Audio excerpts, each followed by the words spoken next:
He's known to break every rule of typography and design. Edward Fulla is an exceptional graphic designer, artist, and educator. Two typefaces he created, Out West and Fella, have had a huge influence on contemporary typography. His work can be described as original, idiosyncratic, and authentic. During his commercial art days, Fella rarely used a computer.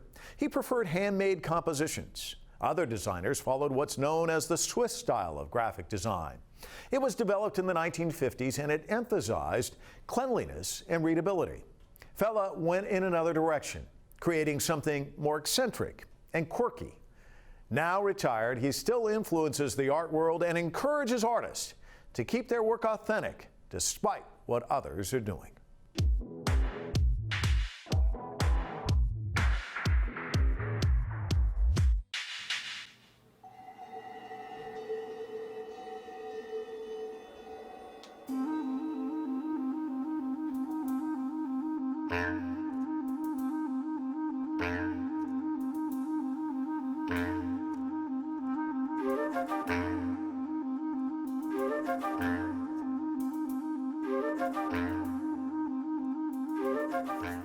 When I worked in the profession, I was pretty conventional. You had to work with the conventions, right? It had to be appropriate for the audience. I always said design was, permission given and allowance taken. So, from the permission that the culture gave you or the demographics gave you or the necessity gave you, you could take a little bit of allowance and tweak it a bit or twist it a bit. So that's one of the problems with graphic design. So it has these different audiences.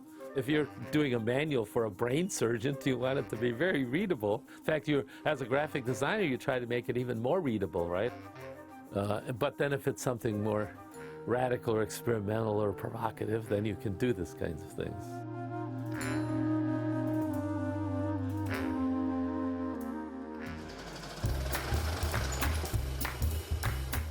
Detroit was at its height back in the 60s and 70s, and it was a major city and a major place for advertising design.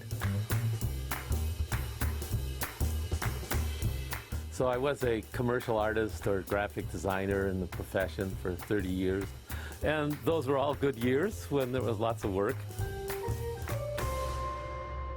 The second part of my life was then after 30 years, my kids were grown up, so I decided, well, it's time to retire from that.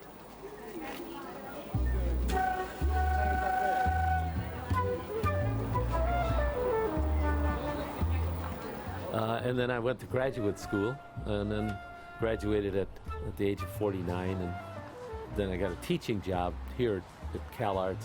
Then I taught here in the graduate program for 25 years, and I retired. And during that career of teaching, I didn't do any more professional work. I just did my personal kind of explorations and my, experimenting. And also I didn't do computer work or digital work because that was just at the point when I retired when the digital era began, so I never did anything digital other than conceptually. I always say I'm a graphic designer and artist from the last century, the middle of the last century.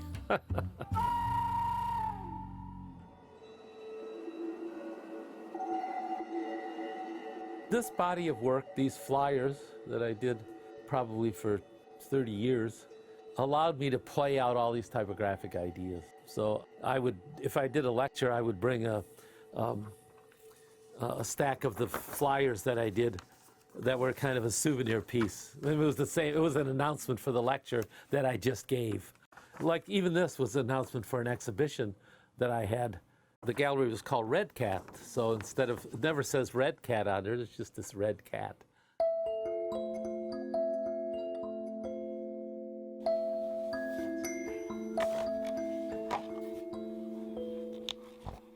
But then these became kind of my body of work. But then in a sense, they became art, right? Because they never did function as communication. Art is always after the fact. Art starts when it's shown, right? Doesn't exist literally until you show it, then there it is. And then it's there forever, right? It just has a beginning, it has no end. Whereas graphic design has an end. The end is always the event, the communication, the, whatever, the magazine, the newspaper. So these flyers kind of contradicted that. They didn't have to be persuasive, for example. They could just be about typography itself.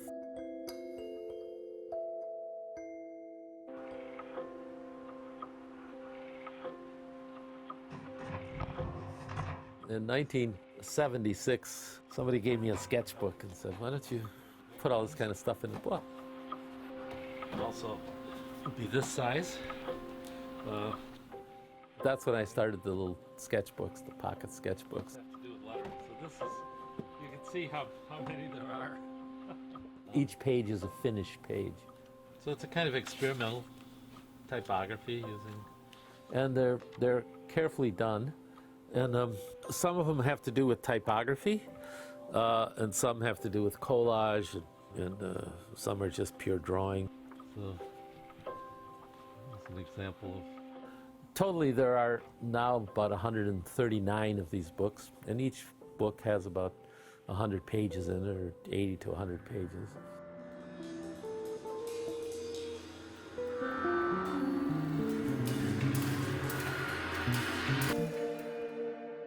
It's not like I spent all my time drawing. It looks like it when the years go by. So yeah, younger people sometimes, oh my God, you must do nothing but draw all day long. But no, it's not true. I always tell them, yeah, the factor is time. Time.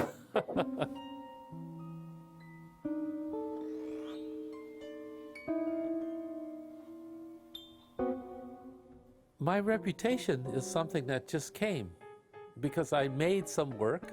And I always say, to students, I've always said, you just have to make an undeniable body of work. And then people somehow respond to it.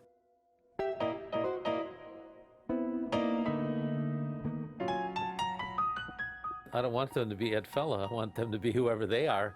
What I am to people is a model for practice, not a model for the work, right?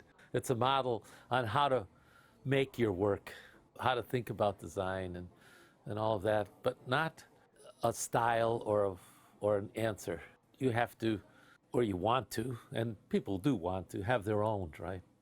Nobody wants to copy somebody, really.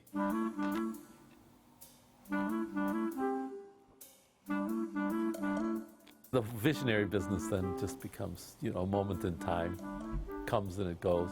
And I don't know if they're deliberately visionaries, but just because they have a certain idea of what they want to do, they become that. And I always quoted for years, my students, Barnett Newman said, I paint so I have something to look at. And I think that's the best.